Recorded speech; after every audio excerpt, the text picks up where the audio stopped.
This is fun education. दोस्तों, आज हम टीजीटी साइंस में केमिस्ट्री में पदार्थ की संरचना के बारे में अध्ययन करेंगे। आइए स्टार्ट करते हैं। अणु तथा परमाणु।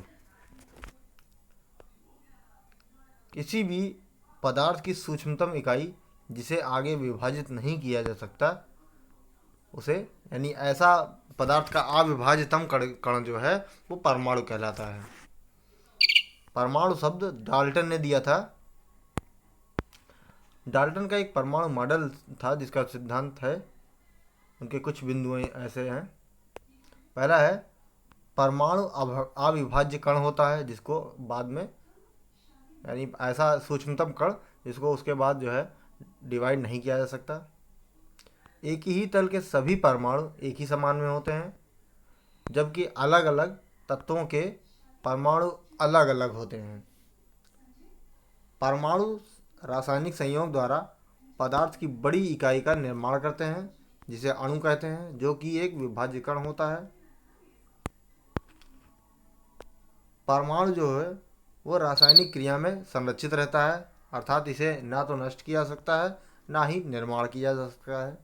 जैसे N2 और 3H2, यानी जो है 6 मॉलिक्यूल ऑफ जो 3 अणु जो है हाइड्रोजन के, एक अणु जो है हमारा नाइट्रोजन का, ये जब मिल करके बनाता है तो ये 2 नाइट्रोजन और 6 जो है H के बनते हैं। तो यानी इससे ये स्पष्ट होता है कि ना तो बनाया जा सकता है ना ही नष्ट किया जा सकता, जितना है उतना वो संरक्षित रहता है।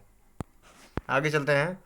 परमाणु का मुक्त अवस्था में कोई अस्तित्व नहीं होता है, जबकि अणु का मुक्त जो है अवस्था में रहता है। परमाणु रासायनिक अभिक्रिया में भाग लेता है, अर्थात रासायनिक अभिक्रिया जो है वो परमाणुओं के ही मध्य होती है, अणुओं के मध्य नहीं होती है। आगे चलते हैं। डाल्टन के परमाणु सिद्धांत की कुछ कमियां थीं, जिनकी वजह से वह कुछ रूप से सफल नहीं हो पाया। तो किस किस बिंदुओं पे था, आइए देखें। यह सिद्धांत परमाणु के स्थायित्व की व्याख्या नहीं कर सका। परमाणु क्यों स्थायी होते हैं इसकी व्याख्या नहीं कर पाया। वर्तमान परिभाषा के अनुसार परमाणु विभाज्य कण है। अब जो है, जब इन्होंने डाल्टन ने दिया था तो अविभाज्य कण बताया था, लेकिन परमाणु अब विभाज्य कण भी है, इसे यह सिद्धांत नहीं समझा सकता। समस्थानिकों में एक ही तत्व के परमाणु एक समान नहीं होते हैं, ऐसा होता है। नाभिकीय अभिक्रिया में नए परमाणुओं का निर्माण होता है। फिर आगे चलते हैं। नाभिकीय अभिक्रिया में परमाणु संरक्षित नहीं होता है। नाभिकीय अभिक्रिया जो होती है, रासायनिक अभिक्रिया में तो संरक्षित रहता है, लेकिन नाभिकीय अभिक्रिया में परमाणु संरक्षित नहीं होता है, क्योंकि उसमें में तो नष्ट और विनाश बनता भी है परमाणु। आगे चलते हैं। अक्रिय गैसों के परमाणु जो है वो मुक्त अवस्था में रह सकते हैं, और अक्रिय गैस एक परमाणविक भी होती है, जैसे हीलियम है, नियान है, ये सब एक परमाणु होती हैं। अणु, दो या दो से अधिक परमाणु रासायनिक संयोग से पदार्थ की बड़ी इकाई बनते हैं, जिन्हें अणु कहते हैं। ये एक विभाज्य कण होता है। एक अणु का निर्माण जितने परमाणुओं से होता है उसे उस अणु की परमाणुकता कहते हैं। जैसे यहाँ ऑक्सीजन में जो ऑक्सीजन बनता है वो ऑक्सीजन के 2 अणु से बनता है, परमाणु से बनता है, तो ये जो है इसकी परमाणुकता 2 हो जाती है। ओजोन में 3 ऑक्सीजन बनते हैं, तो ये 3 परमाणुकता इसकी हो जाती है। सल्फर में S8 है तो S8 हो जाता है। फास्फोरस P4 होता है तो इसकी परमाणुकता 4 हो जाती है। अक्रिय गैसों की जो है परमाणुकता 1 होती है। आगे चलते हैं। अणु के प्रकार 3 प्रकार के होते हैं। नंबर 1 है समद्विपरमाणुक अणु या होमो डाइएटॉमिक, या दूसरा है विषम द्विपरमाणुक अणु हेट्रोडायटॉमिक, और तीसरा है बहुपरमाणुक अणु पॉलीएटॉमिक।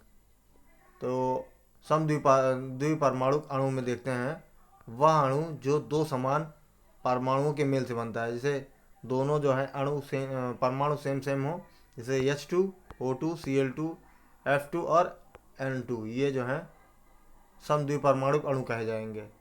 विषम द्विपरमाणुक 2 परमाणु ऐसे हों जो विषम हो, जैसे HCl HBr और NaCl ऐसे हैं। दो भिन्न भिन्न परमाणुओं के मेल से बना हो। फिर बहु परमाणु अणु ऐसे जो है, ऐसे दो या दो से अधिक परमाणुओं के मेल से बना हो जो विभिन्न रूप से हैं। जैसे यहाँ रेशियो रेशियो हो जाता है, यहाँ H2 और O, SO2, CO2, NH3, H2SO4 ऐसे करके परमाणु से बनता है, तो वो बहुपरमाणु अणु हो जाता है। ये हमारा देखिए न्यूक्लियस है। ये नाभिक होता है जो धनात्मक होता है। इसके चारों ओर एक कक्षा होती है जिसमें इलेक्ट्रॉन ट्रेवल करते रहते हैं। इन्हीं को हम कक्षा या कक्ष कहते हैं, कोश कहते हैं। नाभिक में प्रोटॉन व न्यूट्रॉन भी होते हैं। परमाणु को लिखने के लिए प्रदर्शित करने का तरीका ये होता है, नीचे Z होता है, ऊपर A होता है। Z जो होता है वो हमारा परमाणु क्रमांक होता है, A हमारा परमाणु भार या द्रव्यमान संख्या होती है। आगे चलते हैं परमाणु क्रमांक। परमाणु क्रमांक में उपस्थित प्रोटॉनों की जो संख्या होती है, प्रोटॉनों की संख्या या उदासीन परमाणु की में इलेक्ट्रॉनों की संख्या जो होती है वो बराबर होती है। यही है परमाणु क्रमांक। और जबकि परमाणु भार जो होती है वो प्रोटॉनों तथा न्यूट्रॉनों की संख्या का योग होता है। न्यूट्रॉनों की संख्या होती है A-Z। आगे चलते हैं। यदि परमाणु पर धनावेश हो तो इलेक्ट्रॉन निकलता है, जबकि ऋणावेश पर इलेक्ट्रॉन जुड़ जाता है, ऐड हो जाता है। आगे देखते हैं। देखिए यहाँ ब्रोमीन का जो है ये है 35 है, और जो है इसका जो एटॉमिक मास जो है वो नंबर ऑफ वो उसका न्यूट्रॉन है, इसमें प्रोटॉन इतने होंगे, प्रोटॉन इतने, न्यूट्रॉन इतने और इलेक्ट्रॉन इतने। यहाँ देखिए 35 है, 35 प्रोटॉन और इलेक्ट्रॉनों की संख्या बराबर हो, और ये 86 है, इसमें से माइनस हो जाता है तो 45 ये बचता है। फिर सल्फर S-2 का है, तो यहाँ प्रोटॉनों की संख्या 16 और इलेक्ट्रॉनों की संख्या 16 + 2 यानी माइनस हुआ है तो 2 इलेक्ट्रॉन और आ जाते हैं तो 18 हो जाता है, और न्यूट्रॉनों की संख्या फिक्स रहेगी। यहाँ Mg2+, तो यहाँ फास्फोरस कह रहे हैं ये, सॉरी, प्रोटॉनों की संख्या 12, न्यूट्रॉनों की संख्या 12 और इलेक्ट्रॉनों की संख्या 10, क्योंकि प्लस जो है ये 2 चढ़ा हुआ है, तो जो है 12-2, यानी इलेक्ट्रॉन जब पॉजिटिव जाएगा तो इलेक्ट्रॉन को डोनेट कर देगा। कैल्शियम का भी 2+ है, तो प्रोटॉनों और न्यूट्रॉनों की संख्या 20-20 ही होगी, और इलेक्ट्रॉनों की संख्या 2 माइनस जो करके 18 हो जाएगी। आगे चलते हैं। परमाणु प्रजातियाँ, कौन कौन सी प्रजातियाँ होती हैं परमाणु में भी। तो पहला है समस्थानिक, एक ही तत्व के 2 या 2 से अधिक परमाणु जिनका परमाणु क्रमांक तो समान यानी Z समान होगा, परंतु परमाणु भार जो है भिन्न भिन्न होगा। ये देखिए Z यहाँ समान है, लेकिन जो है इसके जो परमाणु भार हैं A ये अलग अलग हैं। हाइड्रोजन के जैसे तो हमारे पास 3 समस्थानिक हैं। पहला है 1H1 जिसको हम प्रोटियम कहते हैं, 1H2 जिसको हम ड्यूटीरियम कहते हैं, जिसको D से डिनोट किया जाता है, ट्राइटियम जिसको ट्रीसियम भी कहते हैं, 1H3 जिसको T से डिनोट किया जाता है।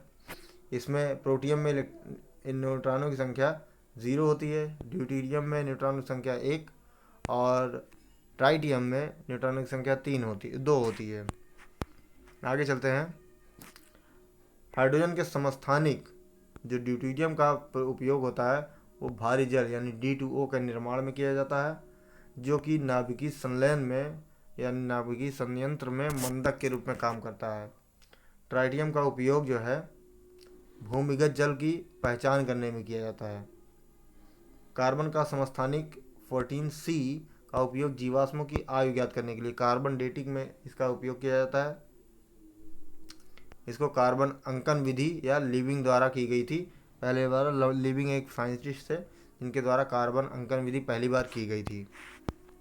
आगे चलते हैं। पृथ्वी की आयु जो है वो यूरेनियम के द्वारा ज्ञात की जाती है। 92 यूरेनियम 238 के द्वारा ज्ञात की जाती है।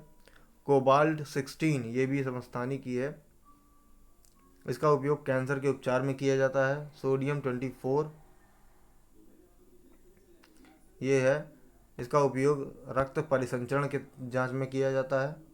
आयोडीन 131 का उपयोग जो है वो थायराइड ग्रंथि के उपचार एवं घेघा गलगाट जो है या गाइटर के उपचार में प्रयोग किया जाता है इसका। आगे चलते हैं संभारिक में। भिन्न तत्वों के परमाणु जिनमें परमाणु क्रमांक समान या परमाणु क्रमांक भिन्न तथा परमाणु भार समान होता है उसको जो है संभारिक हम कहते हैं। यानी भार समान तो जो है संभारिक और स्थान समान तो समस्थानिक।